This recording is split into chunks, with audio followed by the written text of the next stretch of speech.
always a little slow, but let's get started. So I kind of actually want to start this class by talking about something I just heard this morning. My wife was doing her social media morning thing, and apparently there's a town in Louisiana that started doing their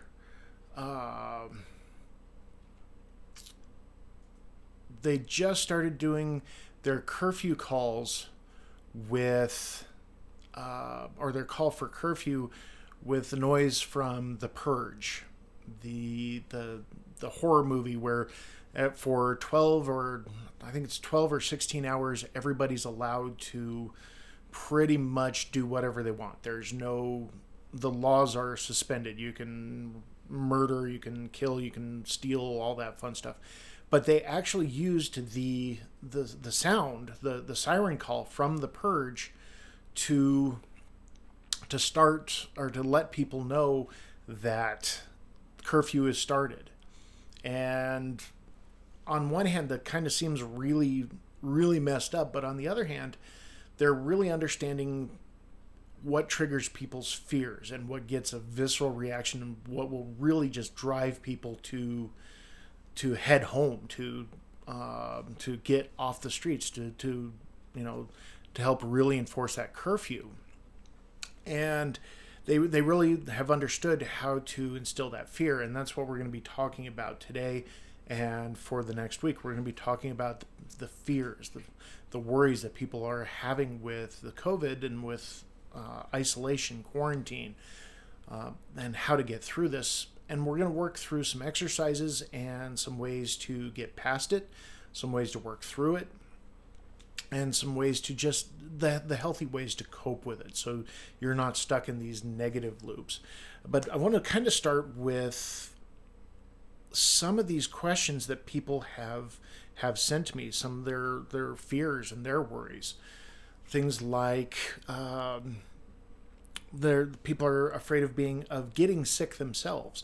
They're afraid of making other people sick, especially family, especially older family members. What if I get my mom sick? What if I get my grandparents sick? What if I get my toddlers sick? So it's a reasonable fear.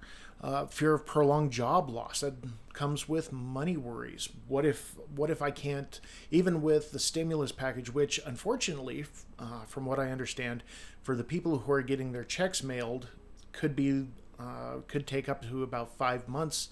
That number is probably a little off by now, but for the direct deposit, you're going to get that money a little sooner. For if you're getting your checks mailed, it could be a little bit later. If you're out of work for a long enough time, how is this going to affect you money-wise? That's a legitimate fear. Things like losing your independence. Again, this goes to kind of one of the longer term fears of what if the curfews, what if the quarantines, what if this becomes kind of it's kind of right up in there with way back when 9/11 happened and they started doing the more of the surveillance. What if we lose our fear, or what if we lose even more of what we see as civil rights? Things like health insurance. Again, if you're out of a job, if your employer had to shut down or just flat out laid you off, you're not going to have that health insurance anymore. COBRA only lasts so long. Let's see, fear of loss of children's education resources. There are so many kids right now that aren't getting food or as much food because they're not getting the school lunch programs. Their parents just don't have the resources to go get more food. How am I going to take care of my kids? That's another legitimate worry. Personal time or self-care. Oh, that's a huge one because we're in isolation. We're kind of stuck together. There's really not a whole lot of time for us to have that personal space, especially if you're stuck in a small apartment with 3 or 4 roommates, girlfriend, boyfriend, spouse, we're kind of used to being able to get away for our own personal time, and now we don't have that. We're stuck inside. Even stuck inside a decent sized house, you're used to being able to say, look, I'm putting all this down. Everybody just go away, leave me alone. Give me some personal space. Kind of reminds me of the old cartoon Rose's Rose, where the mom used, for her personal time, she used to go into the bathroom, close the door, and just sit in the tub with no water in it, fully clothed, sit in the tub reading magazines or whatever, just so she could have her personal time. And with everybody in quarantine, we really don't get that. Let's see. Self-care. Again, self-care for a lot of people is going out to a movie, getting out, walking out in nature, walking out. Yeah, you can get out and walk the dogs a little bit, but really you don't get to take those just random hikes that you might want to.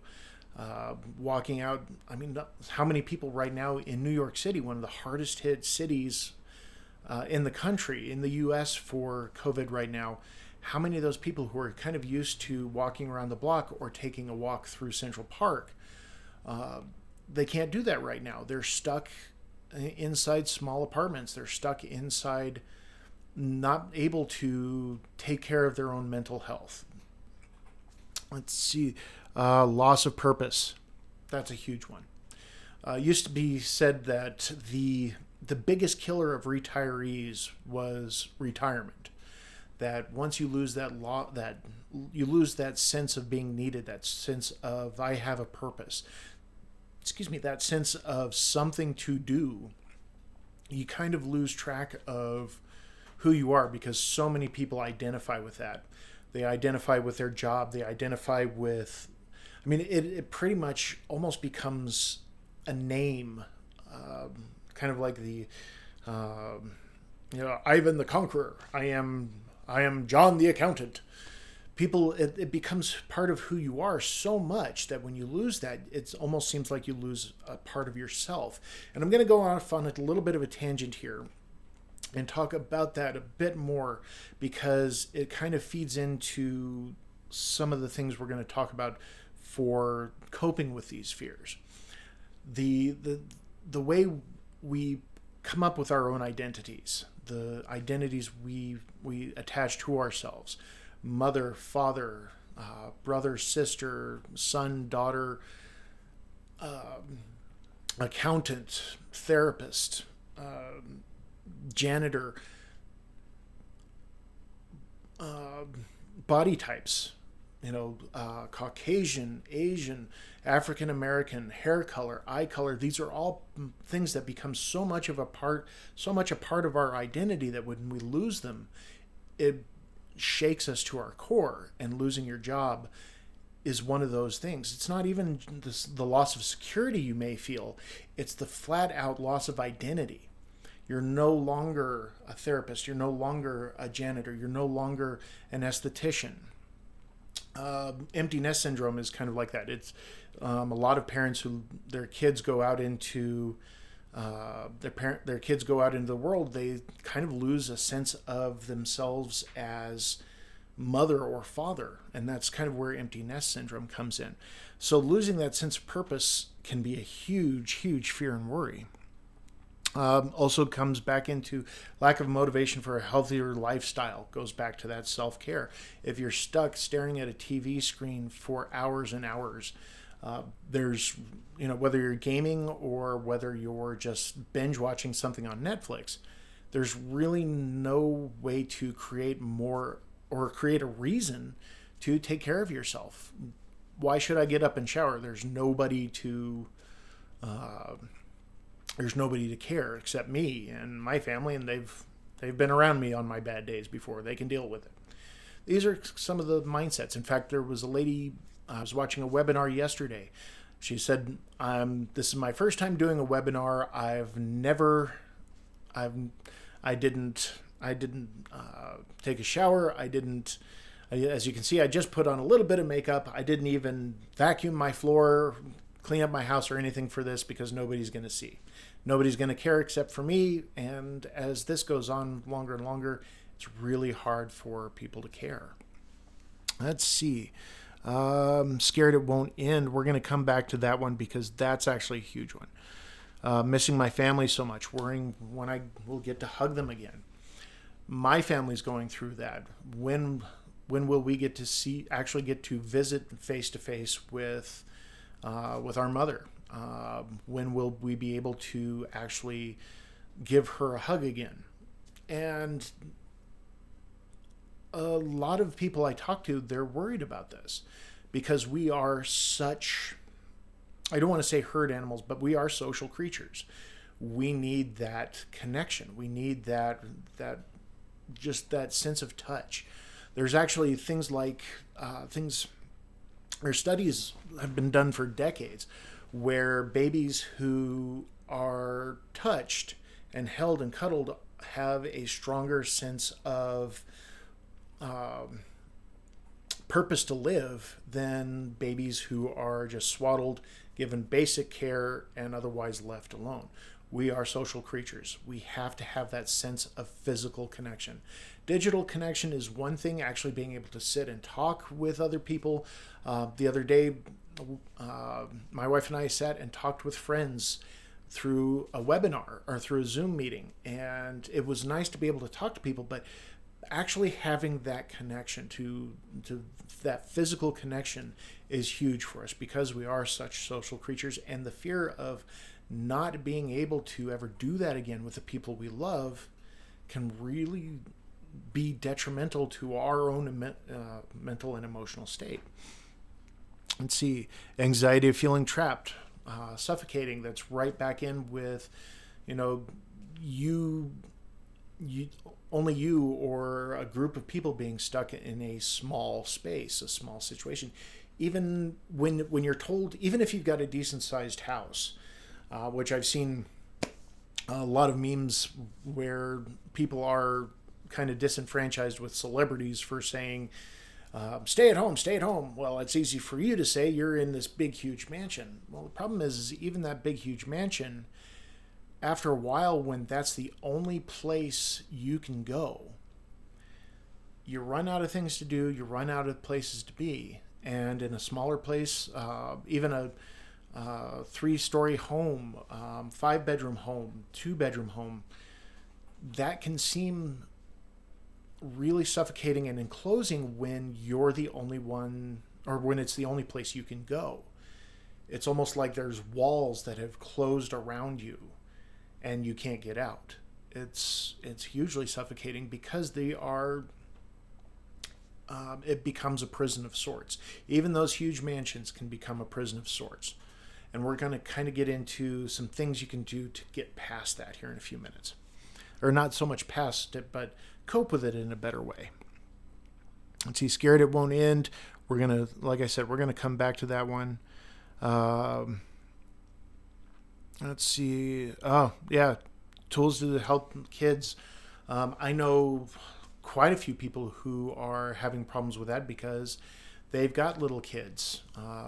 My sister, she's got 2 toddlers in a small apartment. How are you going to deal with that? You've got to keep them busy. Normally with kids, you can let them run out. If you don't have a backyard, usually you can take them to a park. You can take them to a swimming class or just anything, daycare, where they can burn off a lot of that energy, where they can entertain themselves. Now, if you're stuck in a small apartment, how are you going to deal with that? You've got 2 toddlers or even teenagers. There's only so much they're going to want to sit and gaming, and the more they're told they can't go out, the more they're going to want to. And that's also something we're going to get into here in a few minutes because of, and kind of tie back into the hoarding, but bear with me on that one.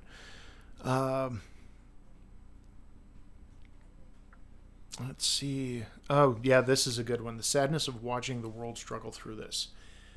This is a rough time, and a lot of people are they're having problems with just watching what they see on the news. people dying, people suffering, the lack of ventilators, the frontline workers, the healthcare workers, the people who are in the hospitals, and you see the pictures with the masks, the face masks, and they've got the lines through here and around. That can be, you see enough of that. I mean, it's basically kind of the social media thing anyway, where you see enough of that and it starts to kind of ingrain on your mind. It starts to really dig in, and it changes your thought patterns. And that's one of the things, actually, that's a big thing we're going to talk about here in this next part, because we're going to pretty much cover how you can deal with these things and just daily things you can do. But before we get to that, I'm kind of going to transition. Bad transition, I get it, but we're going to transition by going back to the scared it won't end. The fear that this is going to keep on going, and we're really, that this is going to be the new norm, that the social distancing, the constant masks, the quarantine, the having to stay at home, the having to stay away from people, that fear that we're going to be stuck doing this forever, actually kind of has two parts to it. The first part of it is basically the worst part of this fear is that it really focuses you in the moment, and the fear hits you right here, right now, which almost turns into a wolf caught in a trap. The pain and the fear is so intense that nothing else matters. It focuses. I can speak, I promise. It focuses you right here, right now, and makes it really, really hard to see the future, to see the light at the end of the tunnel. Because when that pain is so intense, that's all you can focus on. And it gets you stuck in a mental loop and it's just this bad downward spiral. You're from, what if this never ends, to what if I'm stuck here forever? What if this is all I'm ever going to know from now on? What if this never ends? And it's really easy to get trapped into that loop, because our brains like intense emotions. That's why horror movies are so popular. That's why dramas are so popular. That's why comedies are so popular. That's why there's certain genres of entertainment, because they evoke these intense emotions in us: fear, joy. I'm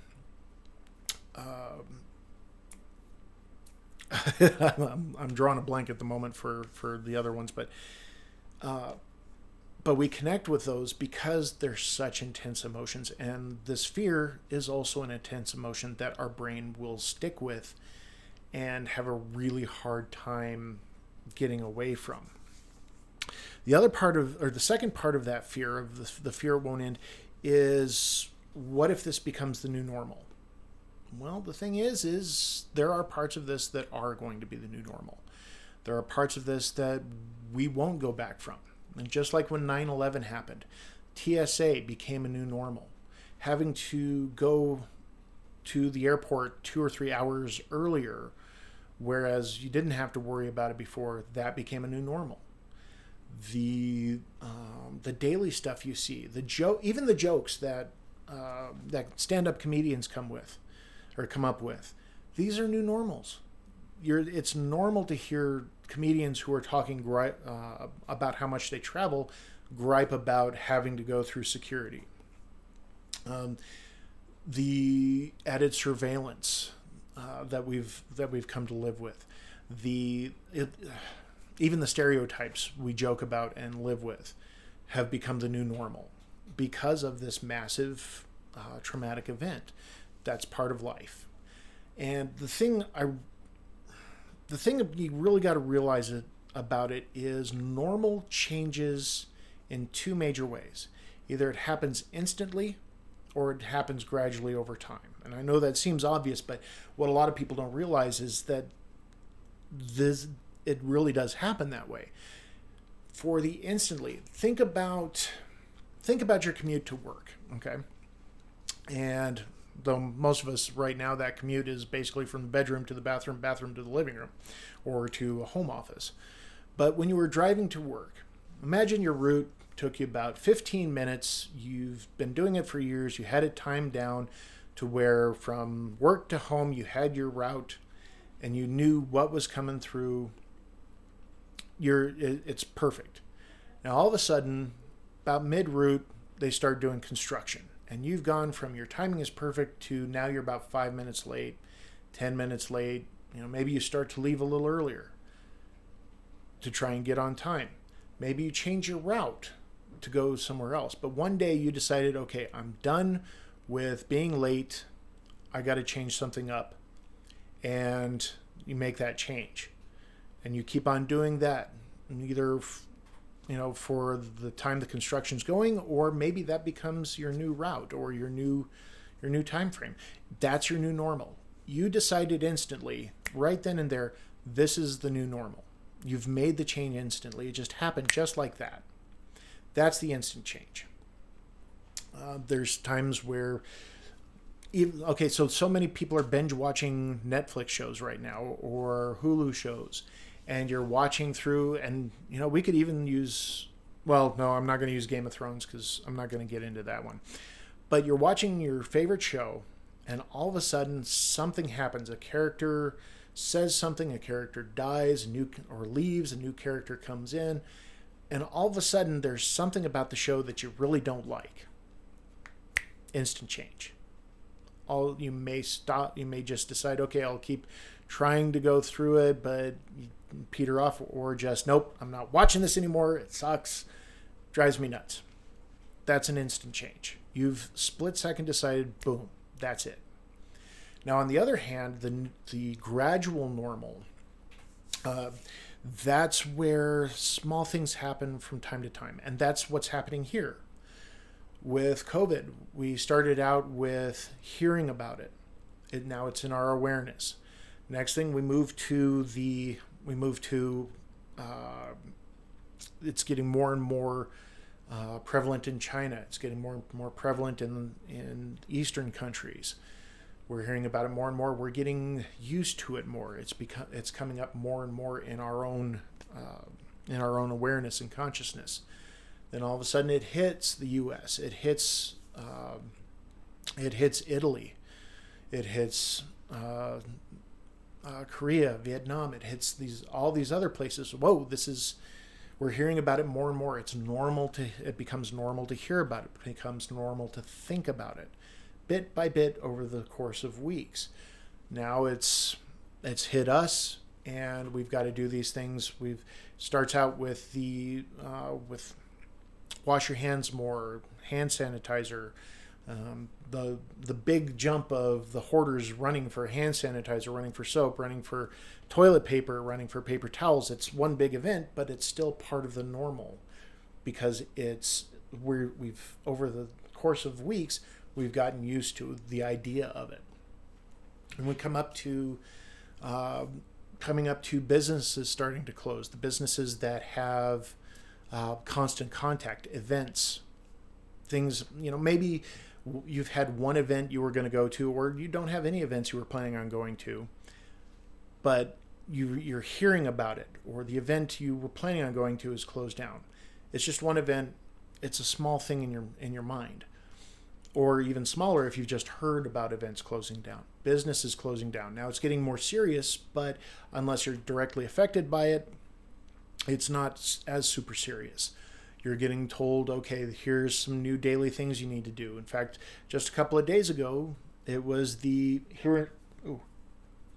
don't touch your face.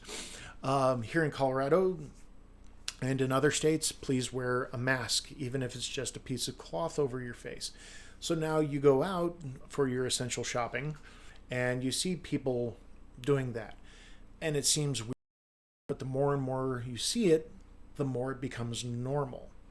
In fact, it's been normal for China and Japan, parts of Japan and other countries for years to be wearing a mask.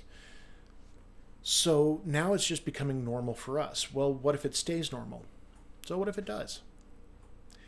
It becomes so normal that eventually you don't even think about it. And the fears that are associated with it kind of fade away. In fact, I can really attribute that whole normal changing faster slow to Terry Pratchett. He's one of my favorite authors. The Discworld series. One of the characters says people find normal either fast or slow, and uh, and it's really something that I've noticed in the world that it does happen that way. So if you're worried about what if this becomes the new normal, you can actually kind of set that aside because your normal changes every day.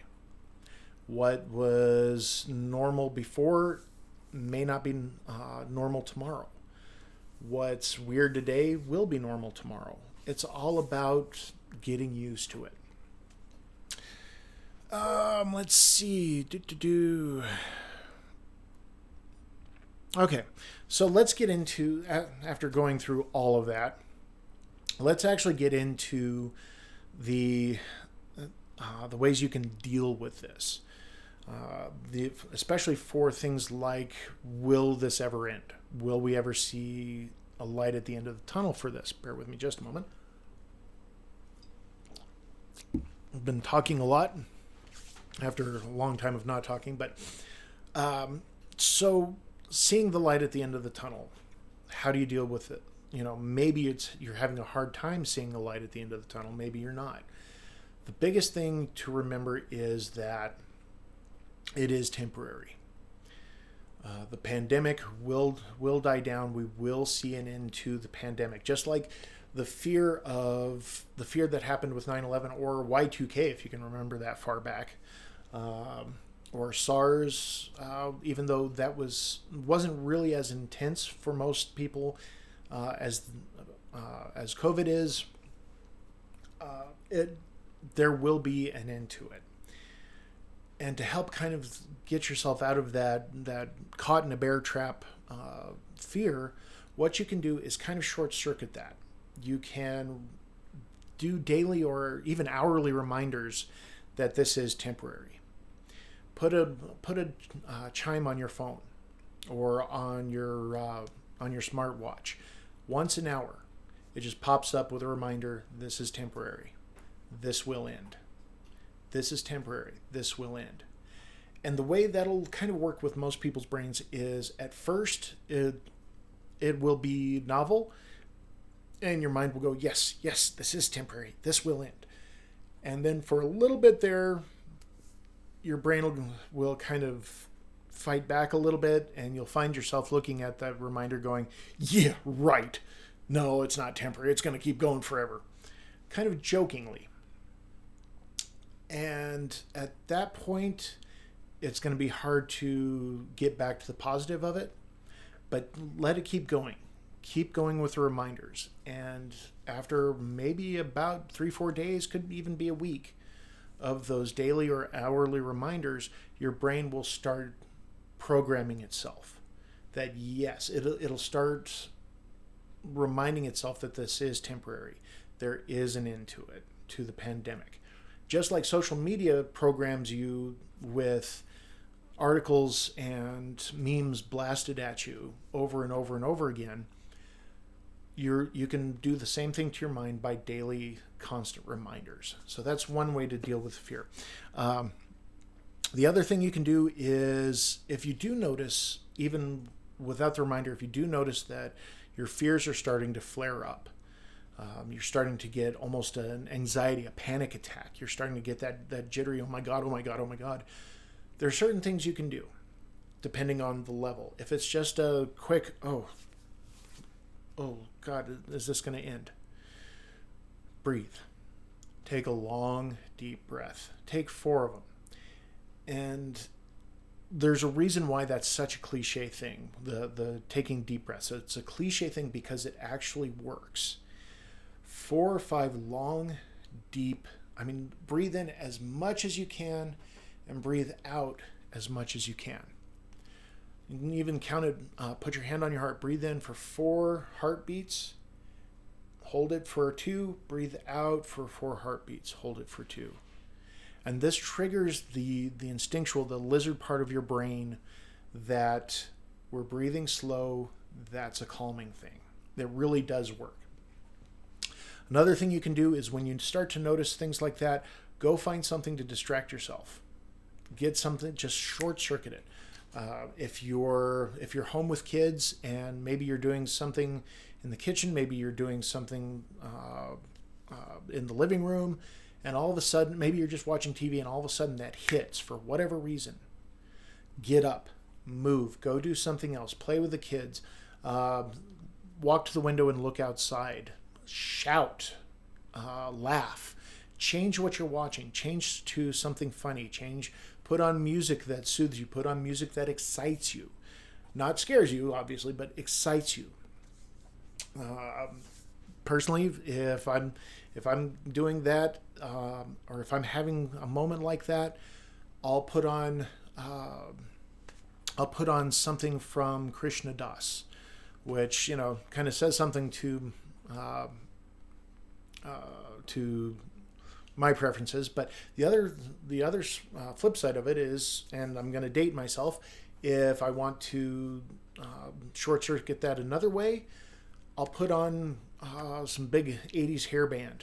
And I know that sounds really bad, sorry, but it's my go-to. I grew up in the 80s. But do something to short circuit that fear. Find something to distract yourself. Even if you have to do it 2 or 3 times in 10 minutes, don't worry about it. Do it as many times as you need to retrain your brain, or to break yourself out of that loop. If you have to do it 100 times, do it 100 times. If you have to do it 5 times, do it 5 times. It doesn't matter. Do it as many times as it takes. There's actually a hypnotherapy technique that I use to help people get rid of phobias. And it's a visualization that we do over and over. If it works the first time, fantastic. If it doesn't, you do it over and over and over and over until it works. And the thing is what most people notice is when we're doing it over and over, is it starts out from way up here. Here's the fear. We do it once, it drops about halfway, and then a little bit more, a little bit more, a little bit more, until it works all the way. But you keep going until you don't have to worry about it anymore, or until the distraction works and the fear subsides. Repetition, it's really how we train our brain. Pavlov pretty much had it right. Let's see. Oh yeah, this is the one I've been trying to show people this one for years, and it's really hard for people to understand because the way our mind works, it changes really fast. You can go from one to the other really fast. It was super easy for you to start being afraid, but what most people don't realize is that it's super easy to stop being afraid as well. The reason we think it's hard to stop being afraid is because the fear is an intense emotion, and like I said earlier, our minds our subconscious mind and the way we're programmed, we like intense emotions. So it'll hold on to the intense emotion, which makes it seem like it's really hard to get away from it. But training one way or the other is super, super easy. You just kind of have to understand down in your core, that it is easy and that you can get away from the intense emotion. It works with a distraction. You can run from one intense emotion of the fear to another intense emotion of joy, of comedy, of happiness, of pleasure. You're just jumping from one intense emotion to another, or if you really want to take control, from an intense emotion to calm centeredness. And that's where people who practice meditation on a regular basis, hello Minotaur, that's where people who practice meditation on a regular basis and become skilled at it can kind of they've learned how to set that aside, set those intense emotions aside, and come back to a centered core, a centered feeling, and be comfortable with stepping away from those intense fear emotions. Let's see. Then, oh, this one's huge. Okay.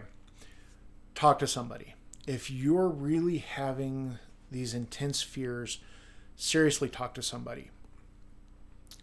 Getting it out, getting it out of this weird hazy place in your mind. Getting that fear out of that gray area that is your mind, and down, either talking to somebody or journal it out, write it out. Even if you just take your phone and record it, getting it out. Yeah, remembering to breathe is huge, of course. Getting it out of your mind and getting it out into giving it physicality makes it easier to deal with. That's why journaling is so huge, and it's why one of the first steps that we teach for the awareness step of mindfulness is the 5-minute exercise, and we're going to get into that here in the next few classes. Getting it out there lets you deal with it better, lets you focus on it, lets you see, okay, this is what I've got in front of me. And that makes it a whole lot less scary. It makes it so that you can focus on it. You can actually explore it more. And you can actually see, okay, I'm scared of what if this doesn't end? Why? And as you write along, as you continue to write and journal and talk, you can talk it out. Well, I'm afraid this isn't going to end because it triggers this emotion in me. It triggers this fear in me.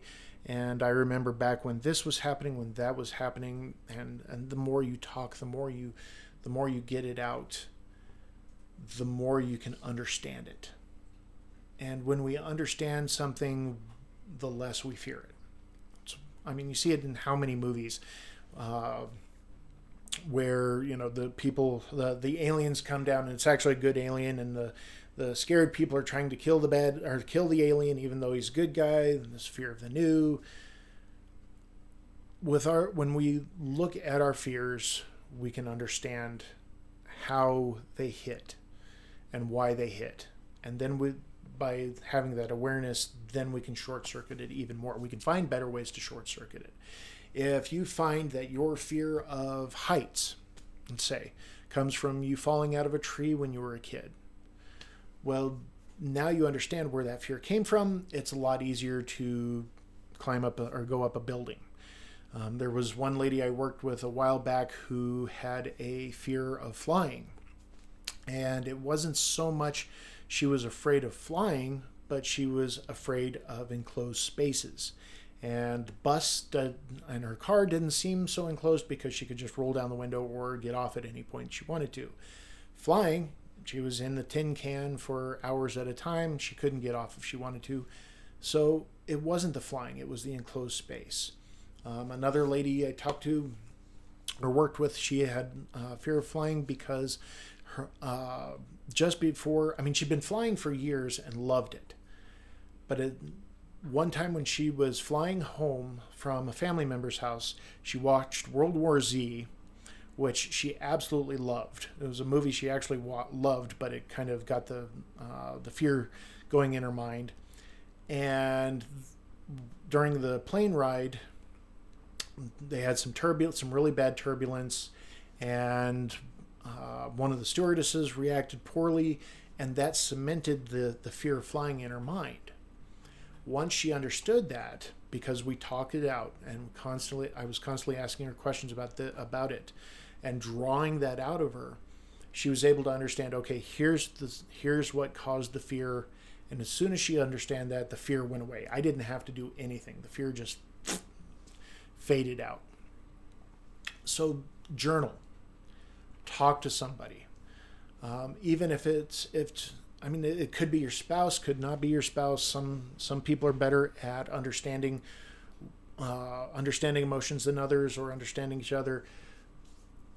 There's all sorts of hotlines out there. There's a lot of therapists are doing telehealth. In fact, I hugely recommend a therapist for everybody.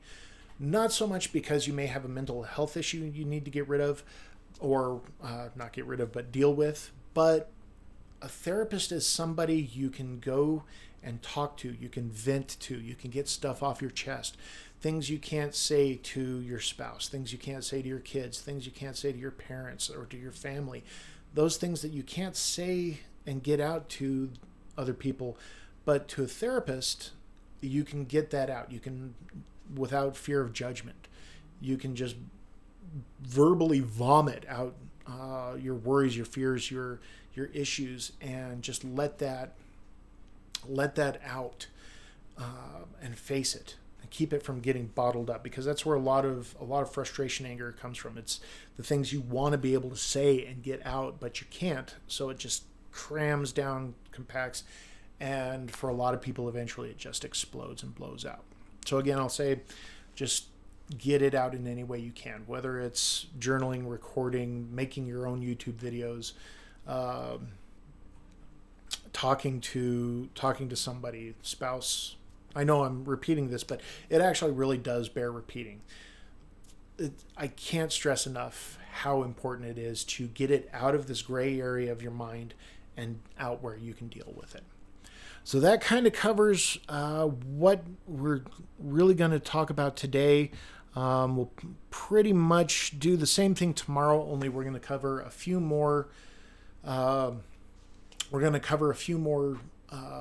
Methods of focusing on how to deal with your fear, deal with your worries. We're also going to start in on the first awareness exercise that I was just talking a few minutes ago.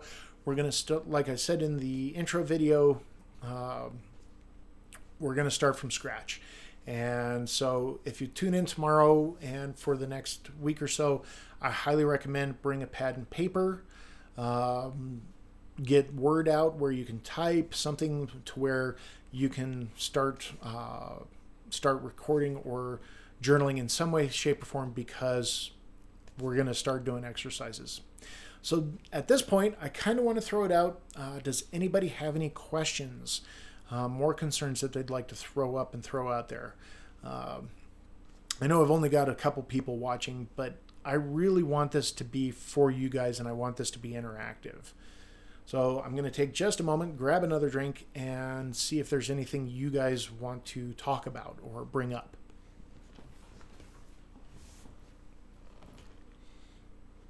And again, there's going to be the little bit of lag, just because it's the recording and the live stream. It's about 20-30 seconds. Marcella, you are very welcome. I hope you guys are having a good time at your aunt's.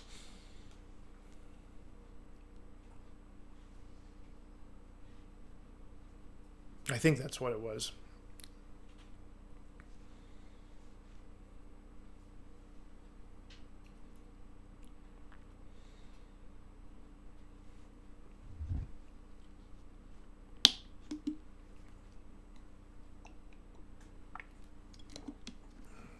Oh, I should mention, for a little more explanation, here in the next couple weeks, I'm going to take a lot of the exercises that are in the normal class and the normal paid class, and I'm just going to throw them up on the website, videos there, so people can understand what's going on, or even just have, if you want to go back and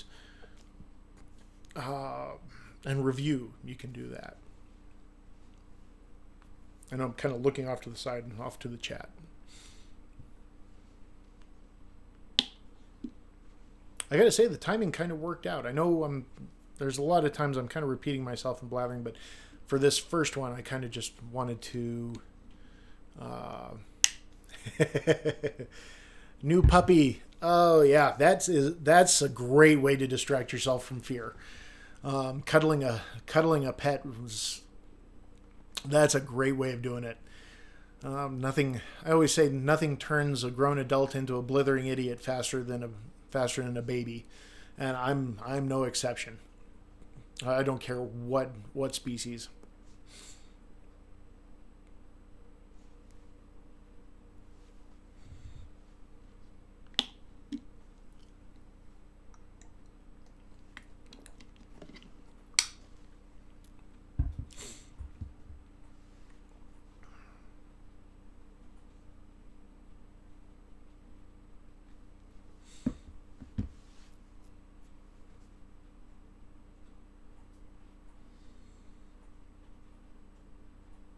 All right, guys. Well, if that's pretty much it, I'm going to end it there. Yeah, came to just a little bit under an hour. So we'll go with some more stuff tomorrow. But for right now, I hope you guys have a great day. I hope everything. I hope this helped. And if you know somebody whose friends, family who are really having a hard time with this, please bring them in. Send them to the website 5minmindful.com, and I really want to get this out to as many people because there are so many people right now who are having a hard time with it. So get it out to friends, family, and I guess we'll call it there, and I'll see you tomorrow.